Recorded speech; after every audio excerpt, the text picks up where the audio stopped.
control. Morning, everyone. I hope you've been enjoying the conference so far and have been taking advantage of the great lineup that Chainalysis has assembled for this week's sessions.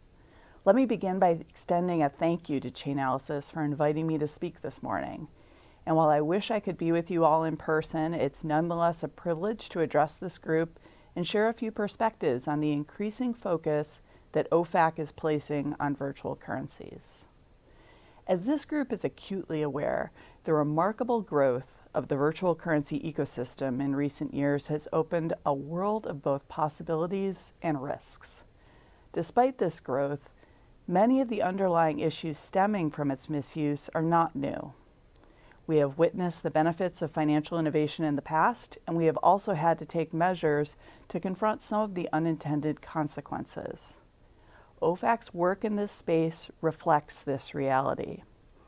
While virtual currency innovation is continuing to accelerate at a breakneck pace, posing new challenges along the way, OFAC and its experts have been rising to meet those challenges.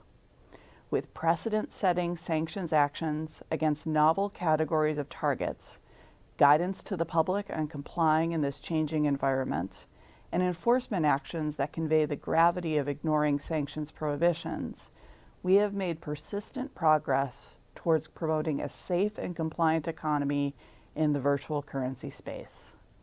And OFAC will continue these efforts through a four-pronged strategy in which each element complements the other. First, through targeting and exposing illicit actors in the virtual currency ecosystem. Second, through guidance to help the virtual currency industry comply with its obligations. Third, by promoting compliance through aggressive enforcement. And fourth, through continued engagement with the private sector. With respect to our sanctions targeting work, we have now identified over 300 virtual currency addresses on the SDN list that were associated with illicit activity, and we will continue to expose more. In fact, since last fall, we've had a series of firsts with respect to the types of entities that we have targeted, highlighting the continued utility of sanctions even in this emerging space. Last year, we saw how ransomware attacks have increased in frequency, scale, scope, and sophistication, and how sanctions can target unscrupulous virtual currency exchanges that are complicit in their facilitation. OFAC's September and November 2021 designations of the virtual currency exchanges SUEX and CHADEX, respectively, further exposed how virtual currency is the principal means of facilitating ransomware payments and associated money laundering activities. And this year, we have been particularly active in pursuing actors that are exploiting virtual currency markets. On March 23rd, the previously designated Lazarus Group, a North Korean state-sponsored malicious cyber hacking group, carried out the largest virtual currency heist to date, worth almost $620 million, from a blockchain project linked to the popular online game Axie Infinity.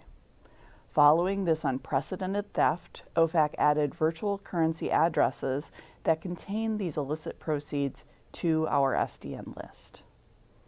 More recently, last month, in an action coordinated with our partners in Germany and Estonia, and enabled by our collaboration with private research and blockchain analytics firms, OFAC designated for the first time a darknet marketplace, the world's largest, known as Hydra, as well as Garantex, a virtual currency exchange based in Russia that processed over $100 million in transactions associated with illicit actors in darknet markets.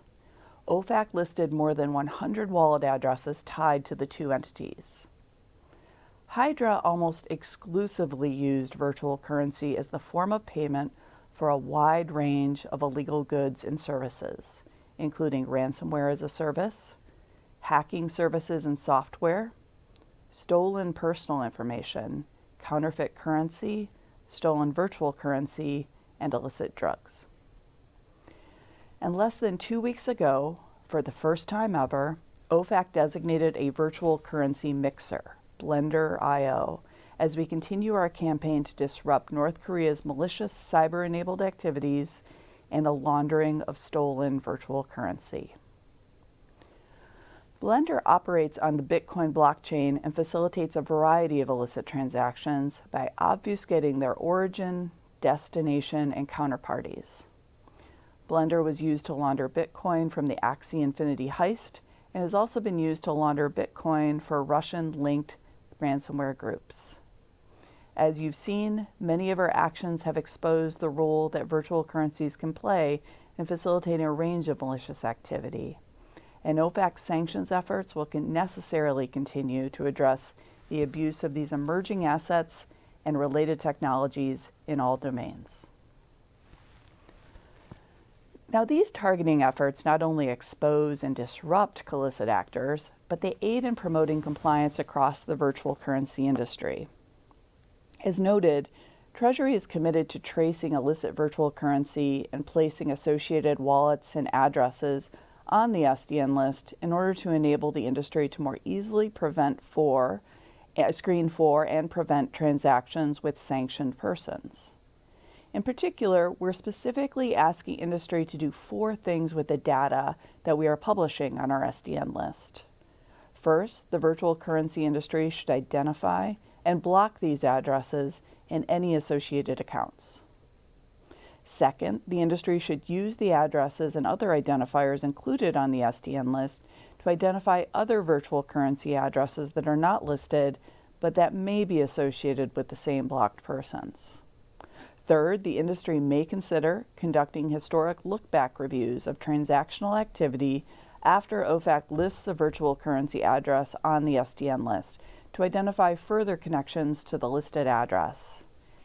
And last, we ask that the industry share information back with the U.S. government when appropriate, so that we are better positioned to continue providing red flags and other useful information to the broader compliance community.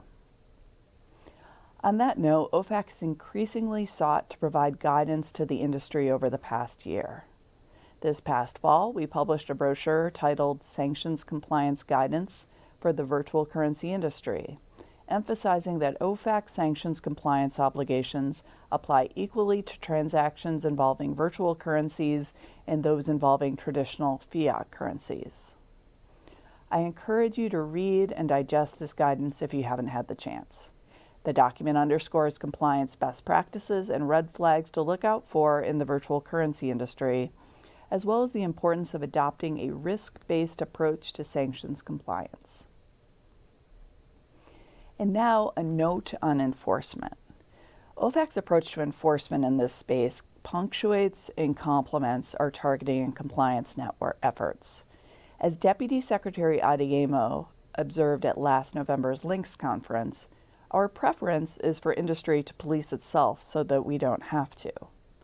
That is why it is so important that companies understand their sanctions risks, build compliance into their technology and business models from the ground up and from the earliest stages, and work effectively to identify, report, and ultimately freeze out bad actors.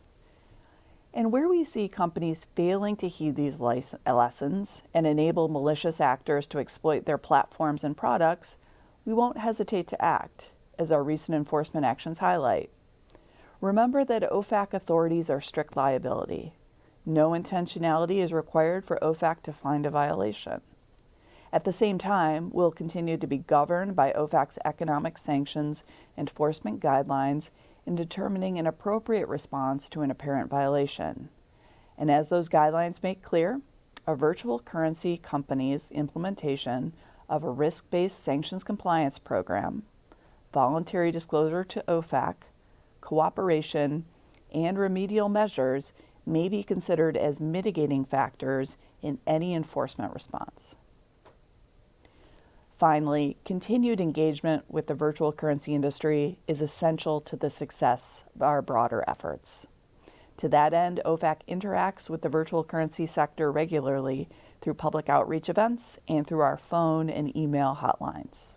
Likewise, OFAC also receives applications for specific licenses to transfer or otherwise deal in blocked virtual currency.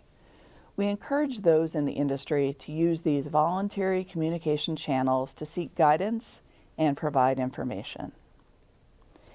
As we look ahead, I do want to reiterate that OFAC does not target the legitimate use of virtual currency, nor do we seek to hinder its innovation. As President Biden's March 2022 executive order on digital assets made clear, the administration seeks to support innovation that reinforces American leadership in the global financial system while mitigating the risks that virtual currencies can pose for consumers, businesses, and the broader financial system. As we continue to leverage the power of sanctions to help advance these goals, OFAC firmly believes that regular communication with industry and the public is the most effective way to ensure that sanctions authorities are implemented for maximum effectiveness and with the fewest unintended consequences. Events like these and the connections they help us build only reinforce that. So let me just conclude by saying thank you, both for joining this morning and also for the work that you do every day. Many of you are on the front lines of efforts to prevent sanctioned persons, criminals, and other malicious actors from abusing virtual currencies. In that sense, the work that you all do advances our efforts to promote and protect the national security, foreign policy, and the economy of the United States of America and of our partners and allies around the globe.